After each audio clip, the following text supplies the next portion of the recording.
Hello hello hello hi everyone. তাহলে এই ক্লাসে আমরা রাসায়নিক বিক্রিয়া থেকে বাকি পোর্শনটা শুরু করব। আচ্ছা, প্রথম বিক্রিয়া আছে যে অ্যাসিডের সাথে বিক্রিয়া। তাহলে যখন তুমি অ্যালকোহলের সাথে অ্যাসিডকে বিক্রিয়া করাবে, যেমন ধরো CH3 CH2OH, এখানে তুমি যদি অ্যাসিড দাও, অ্যাসিডটা আমি এইভাবে লিখছি, তো এটা কী অ্যাসিড? CH3COOH, acidic acid. তাহলে অ্যালকোহলের যে OH বন্ডটা, ওই বন্ডটা ভেঙে যাবে, আর অ্যাসিডের OH পোর্শনটা, ওই বন্ডটা ভেঙে যাবে। তো ওই দুটোই মিলে জল তৈরি করবে। তাহলে অ্যালকোহলের যে OH বন্ডটা আছে, ওই OH-এর মাঝের বন্ডটা ভেঙে যাবে, আর অ্যাসিডের যে কার্বনের সাথে যে OH-টা লেগে আছে, ওই বন্ডটা ভেঙে যাবে। তো ওখান থেকে জল তৈরি হবে। তো কী প্রোডাক্ট পাবে? এখানে দিতে হয় কনসেন্ট্রেট H2SO4। তাহলে CH3 CH2 ও C⋯ CH3, এটা হচ্ছে স্টার। কেন? কারণ এই যে C⋯ ও এই গ্রুপটা আছে, হলো। আর তার সাথে তো জল যেটা বেরিয়েছে। এরপরে অ্যাসিড ক্লোরাইডের সাথে বিক্রিয়া। আচ্ছা, একটা জিনিস বলে রাখি, যখন তুমি ফেনলের সাথে অ্যাসিডের বিক্রিয়া করাবে, সেম রিয়াকশান হবে। তাহলে ফেনলের যে OH-টা আছে, ওই O আর OH-এর মাঝের বন্ডটা ভেঙে যাবে, আর অ্যাসিডের OH-টা মিলে একটা জল তৈরি করবে। আচ্ছা, অ্যাসিড ক্লোরাইড মানে যেখানে COCl গ্রুপ থাকে, তাহলে ধরো CH3COCl, এটা একটা অ্যাসিড ক্লোরাইড। তাহলে যখন তুমি ফেনলের সাথে বিক্রিয়া করাবে, অ্যালকোহলের সাথে, তাহলে CH3CH2OH, ধরো এটা একটা অ্যালকোহল, এখানে অ্যাসিড ক্লোরাইড দিচ্ছ, আমি ঘুরিয়ে লিখছি এইভাবে। তাহলে এখানেও ওই যে হাইড্রোজেন আর এই Cl, এই দুজনে মিলে এই Cl তৈরি করবে। এই বিক্রিয়াটা হয় কার প্রেজেন্সে? পিরিডিন আর হিট। তাহলে এখান থেকে এই Cl তো বেরিয়ে গেল, কি পড়ে আছে? CH3 CH2 ও C⋯ CH3, তাহলে এটাও একটা এস্টার, হলো। এরপরে অ্যাসিড অ্যানহাইড্রাইড, তার একটা এক্সাম্পল ধরো CH3CO2O। এই স্ট্রাকচারটা সবসময় মনে রাখবে যে CH3 C⋯ ও C⋯ CH3, মানে CH3 C⋯ এই ইউনিটটা দুবার আছে, আর মাঝে একটা এক্সট্রা অক্সিজেন আছে। তাহলে যখনই তুমি অ্যালকোহলের সাথে বিক্রিয়া করাবে, ধরো CH3 CH2OH আছে, এখানে তুমি অ্যাসিড অ্যানহাইড্রাইড দিচ্ছ, মানে CH3 C⋯ ও C⋯ CH3, এটা দিচ্ছ, হয়েছে। তখন হবেটা কি? তাহলে এখানে সেম H বন্ডটা ভেঙে যাবে। এরপরে এই পোর্শন থেকে অ্যাসিড যে অ্যানহাইড্রাইডটা আছে, অ্যাসিড অ্যানহাইডের যে পোর্শনটা,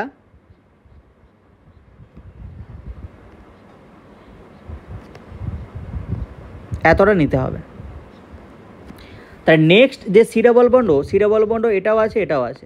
তাহলে দ্বিতীয় যে C⋯, তার আগের অক্সিজেন পর্যন্ত তোমাকে নিতে হবে। তাহলে বক্সের ভিতর থেকে কী তৈরি হচ্ছে দেখো, CH3 C⋯OH, তার একটা অ্যাসিড তৈরি হলো। আর বক্সের বাইরের পোর্শন থেকে CH3 CH2 ও C⋯ CH3 এস্টার। তাহলে এখানে অ্যাসিডও তৈরি হচ্ছে, তার সাথে এস্টারও তৈরি হচ্ছে। তাহলে এই জিনিসগুলো ইজিলি মনে রাখা যায় আর কি। এরপরে অ্যালকোহলের নিরোধন। তো অ্যালকোহলের নিরোধন মানে ওখান থেকে তোমার জল বেরোবে। তো অ্যালকোহল থেকে যখন তুমি জলটা বের করবে কীভাবে দেখো। আচ্ছা, এরপরে এখানে H2SO4 সাথে বিক্রিয়া করা হয় দুটো কন্ডিশনে, একটা হচ্ছে 170 ডিগ্রি, একটা হচ্ছে 140 ডিগ্রি। 170 ডিগ্রি যদি থাকে, সেই ক্ষেত্রে তুমি প্রোডাক্ট পাবে অ্যালকিন।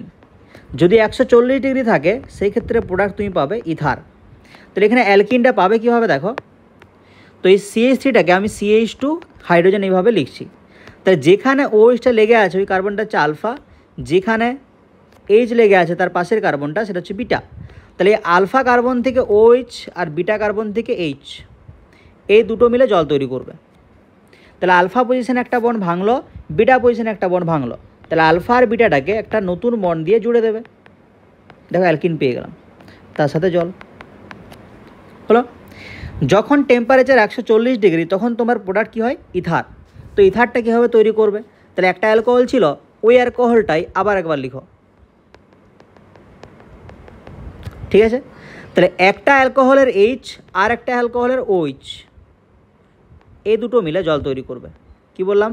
একটা অ্যালকোহলের H আর একটা অ্যালকোহলের OH। তাহলে যদি জল তৈরি করে কি পড়ে থাকবে? CH3 CH2 O CH2 CH3 ether তৈরি হলো।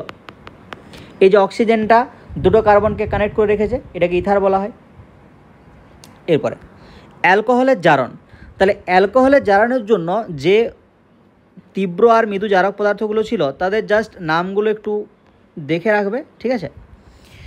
জাস্ট দেখে রাখবে, যেমন পরীক্ষায় দেখলে MCQ কোশ্চেন তো যেমন চিনতে পারো, হয়েছে? এরপরে যখন তুমি অ্যালডিহাইডে জারক পদার্থ দেবে,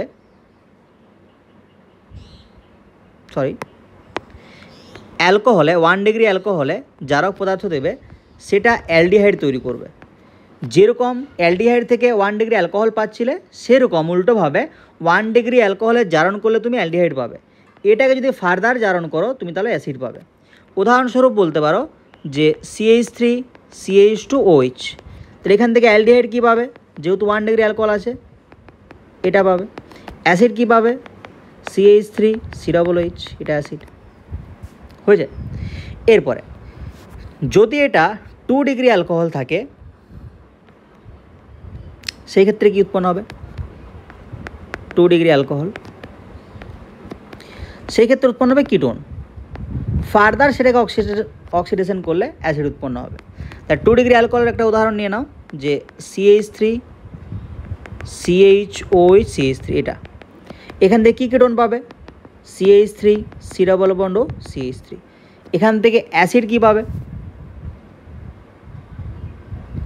তাহলে এটাকে তুমি কীভাবে ভাঙবে দেখো। তাহলে কিটোন থেকে অ্যাসিড বের করার সময় তোমাকে কিটোনটাকে ভাঙতে হবে, ঠিক আছে? তাহলে এখানে 3টে কার্বন আছে, তুমি কীভাবে ভাঙবে? 2 আর 1 এভাবে ভাঙবে। তাই 2 কার্বন কন্টেনিং অ্যাসিড কে আছে? CH3 COOH। 1 carbon containing acid HCOOH। বোঝা গেল? এরপরে 3 ডিগ্রি অ্যালকোহল। তাহলে 3 ডিগ্রি অ্যালকোহল, এখান থেকে প্রথম স্টেপে পাওয়া যায় অ্যালকিন, তারপরের স্টেপে পাওয়া যায় অ্যাসিড, হয়েছে? অ্যাসিড ছাড়াও আরও অনেক কিছু পাওয়া যায়, ঠিক আছে? অনেক ক্ষেত্রে কার্বন ডাইঅক্সাইডও পাওয়া যায়। কীভাবে করবে বিক্রিয়াটা দেখো। তাহলে তোমার ইম্পর্ট্যান্ট বলতে এই প্রথম দুটোই, ঠিক আছে? এই 3 ডিগ্রি অ্যালকোহলটা খুব একটা জিজ্ঞেস করে না, তাও করিয়ে দিচ্ছি। ধরো CH3 CH2 COH CH2 CH3 CH2 CH3। তাহলে দেখো যেখানে OHটা যুক্ত আছে সেই কার্বনটা 3টে কার্বনের সাথে যুক্ত, তার জন্য এটা 3 ডিগ্রি অ্যালকোহল। তো এখানে যখনই তুমি একটা জারক পদার্থ দিয়ে দেবে, তাহলে যেখানে OHটা আছে সেটা হচ্ছে তোমার আলফা কার্বন, এর পাশে একটা ধরো বিটা। তাহলে আলফা থেকে OH, বিটা থেকে H যদি যায়, কি তৈরি হবে? একটা অ্যালকিন তৈরি হবে, CH3 CH2 COOH CH3 CH2 CH3, হয়েছে? এরপরে এই পোর্শন থেকে তুমি কি কি পেতে পারো দেখো। আচ্ছা, আর একটা জিনিস,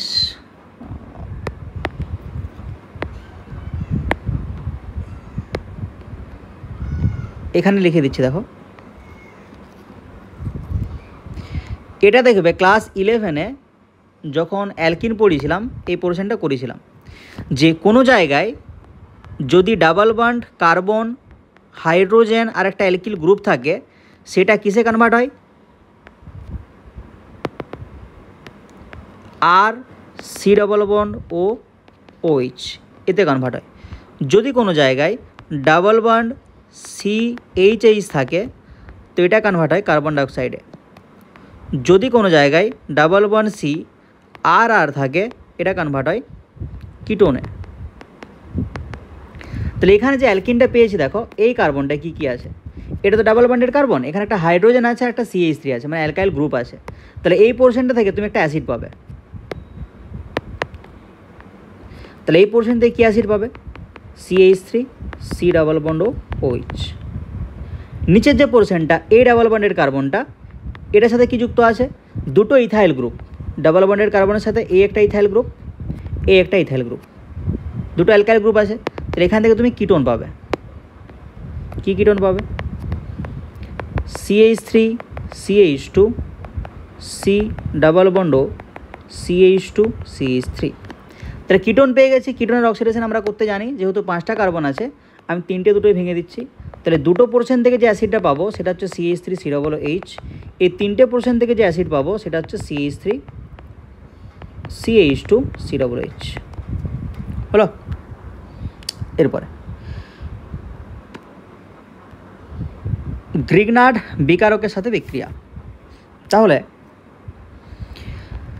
ধরো একটা অ্যালকোহল আমি নিচ্ছি CH3 CH2OH। এখানে গ্রিগনার্ড বিকারক আমি দিলাম ধরো CH3 CH2 MgBr। তাহলে গ্রিগনার্ড বিকারকটা থাকে কীভাবে? CH3 CH2 minus MgBr plus. তাহলে যখন তুমি অ্যালডিহাইড বা কিটোন বা অ্যাসিড ক্লোরাইডের সাথে বিক্রিয়া করাও তখন সেই গ্রিগনার্ড বিকারকটা অ্যাটাক করে ডাবল বন্ডেড কার্বনে।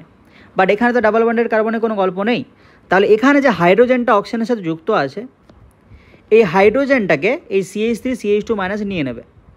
তাহলে যদি নিয়ে নেয় কী তৈরি করবে? CH3 CH3। বাদ বাকি পোর্শনটা কী পড়ে আছে? তাহলে এখান থেকে যদি H প্লাসটা বেরিয়ে যায় এখানে O মাইনাস পড়ে আছে। তাহলে CH3 CH2O minus MgBr plus. এইভাবে রিয়াকশানটা করাতে হয়। ক্লিয়ার? এরপরে ফেনলের রাসায়নিক বিক্রিয়া। তাহলে যখন তুমি একটা ক্ষারের সাথে বিক্রিয়া করাবে সোডিয়াম হাইড্রোক্সাইড, একটু আগেই বললাম যে এটা O মাইনাস H প্লাস হিসাবে থাকতে পারে, এটা Na প্লাস OH মাইনাস। তাহলে H প্লাস OH মাইনাসে জল তৈরি করবে, আর ওখানে O মাইনাসের সাথে এই Na প্লাসটা ONA তৈরি করবে। তাহলে ONA মানে O মাইনাস Na প্লাস। অ্যাসিডের সাথে বিক্রিয়া। আচ্ছা, ফেনল লেখা হয়ে গেছে, এটা ONA হবে। হ্যাঁ, সোডিয়াম ফেনক্সাইড। তাহলে তুমি যদি অ্যাসিড দিয়ে দাও সোডিয়াম ফেনক্সাইডের এই যে Na এটা কী হিসাবে আছে? O minus Na plus. তাহলে Na বেরিয়ে যাবে আর অ্যাসিড তো H প্লাস দেয়, Hটা ঢুকে যাবে, তাহলে ফেনল হয়ে যাবে। ঠিক আছে? তাহলে Na ওই তো H2CO3 একটা H দিয়েছিল, তার কি পড়ে আছে? HCO3 পড়ে আছে, তাহলে NaHCO3 হবে, সোডিয়াম বাইকার্বনেট। ক্লিয়ার? এরপরে অ্যাসিড ক্লোরাইড, অ্যাসিড অ্যানহাইড্রাইড আর বেঞ্জোইল ক্লোরাইড এদের সাথে বিক্রিয়া যেরকমটা অ্যালকোহলের ক্ষেত্রে করেছিলাম সেম অ্যাজ ইট ইজ। তাহলে এখান থেকে Cl নিতে হবে, এখান থেকে এই পোর্শনটা নিতে হবে, এখান থেকেও Cl নিতে হবে, আর ফেনলের ওই OH-এর বন্ধনটা ভেঙে দিতে হবে, জাস্ট হাইড্রোজেনটা নিতে হবে যেরকম করেছিলাম আর কি। এরপরে জিঙ্ক গুঁড়োর সাথে বিক্রিয়া।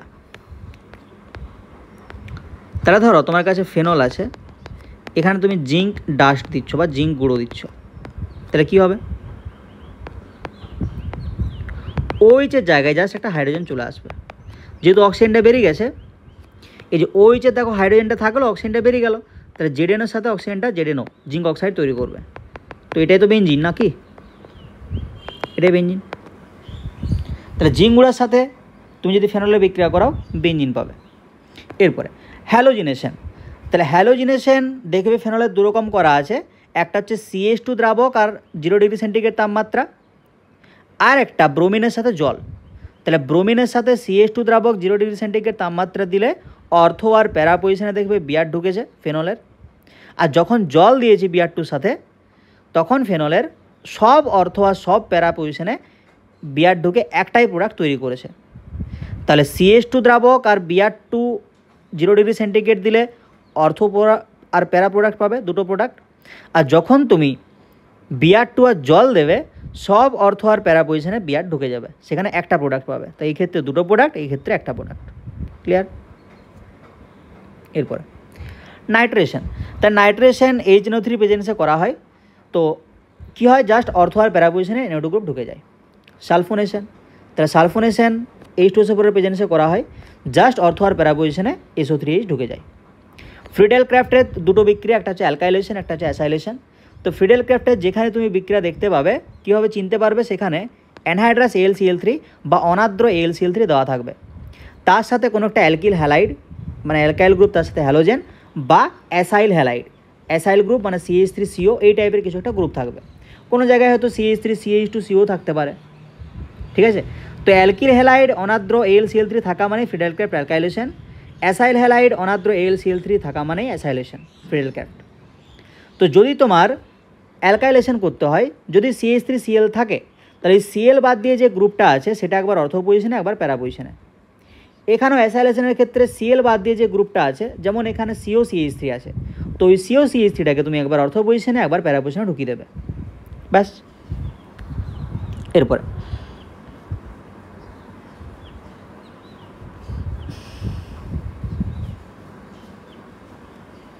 রায়মার-টিম্যান বিক্রিয়া।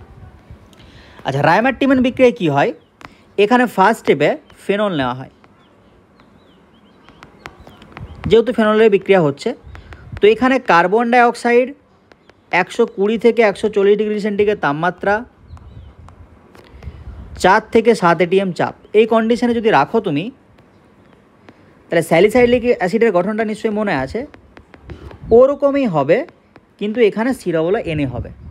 তাহলে OH তার অর্থ পজিশনে COOHের জায়গায় COONA। এখানে তুমি যদি ডাইলুট HCl দিয়ে দাও, HCl দেওয়া মানে NaCl বেরোবে আর এইচটা ওখানে ঢুকে যাবে, তাহলে OH তার অর্থ পজিশনে COOH।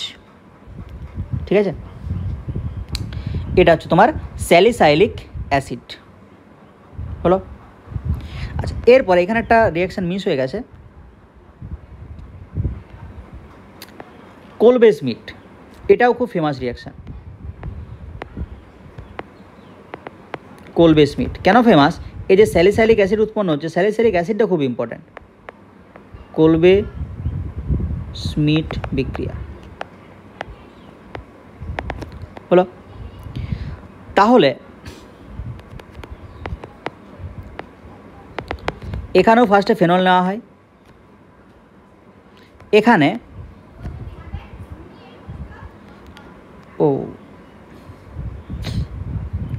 উল্টো বলা হয়ে গেল, কোলবে-স্মিটটা আগে বলা হয়ে গেছে, ধুর।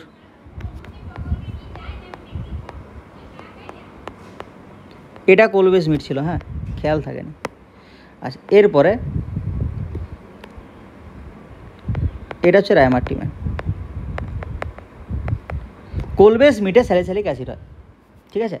এবার রায়মার-টিম্যানও সেম, প্রথমে ফেনল নেওয়া হয়, এখানে রিয়েজেন্ট হিসেবে দেওয়া হয় ক্লোরোফর্ম, তার সাথে সোডিয়াম হাইড্রোক্সাইড, 65 থেকে 75 ডিগ্রি সেন্টিগ্রেড তাপমাত্রা।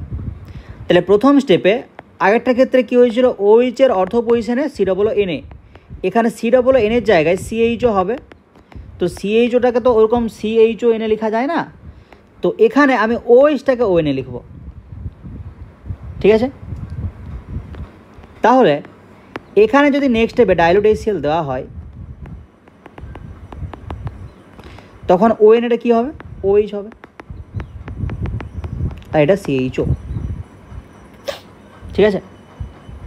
তাহলে কোলবে-স্মিটেও ফেনল দিয়ে তৈরি মানে শুরু করেছিলাম, রায়মার-টিম্যানও ফেনল দিয়ে শুরু করেছি, তো ওখানে COH-এর অর্থ পজিশনে COOH-এর জায়গায় COONA, এখানে CHO অর্থ পজিশনে থাকবে, এরপরে ওই CHO-টা CHONA লেখা যায় না, তার জন্য OH-টাকে ONA লেখা হয়েছে।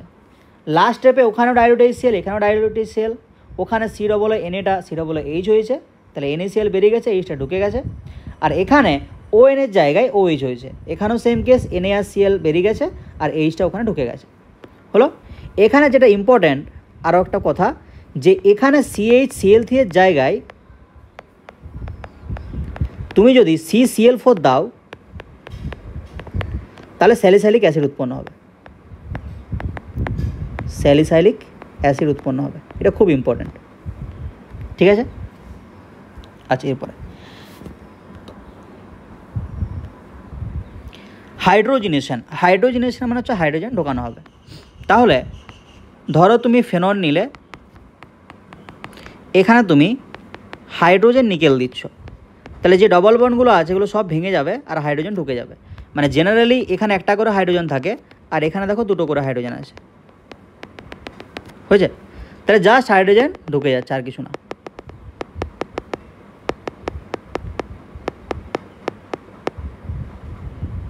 ঠিক আছে, এই হচ্ছে ব্যাপার। এরপরে বার্চ বিজারণ। বার্চ বিজারণ কী হয়, ফেনল নেবে, এখানে তুমি যদি নিকেল হাইড্রোজেন দিয়ে দাও,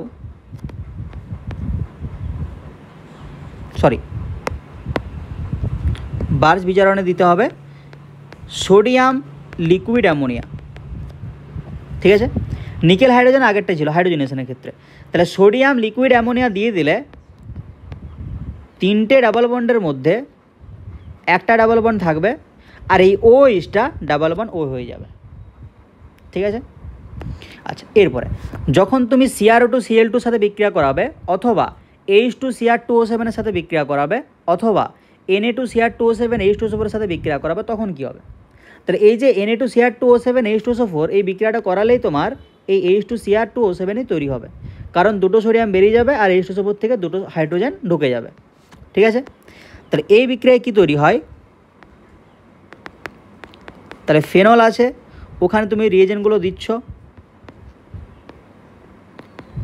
তাহলে দুটো অপোজিট পজিশনে ডাবল বন্ড ও ঢুকবে আর বেঞ্জিনে দুটো ডাবল বন্ড থাকবে, এটার নাম প্যারাবেঞ্জোকুইনোন হয়েছে। এরপরে ফেনলের মধ্যে অ্যালকালাইন K2H2OH দেওয়া হচ্ছে আর ডাইলুট HCl দেওয়া হচ্ছে, তাহলে কী হবে? এই ক্ষেত্রে পাওয়া যায় প্যারাহাইড্রক্সি বেঞ্জিন,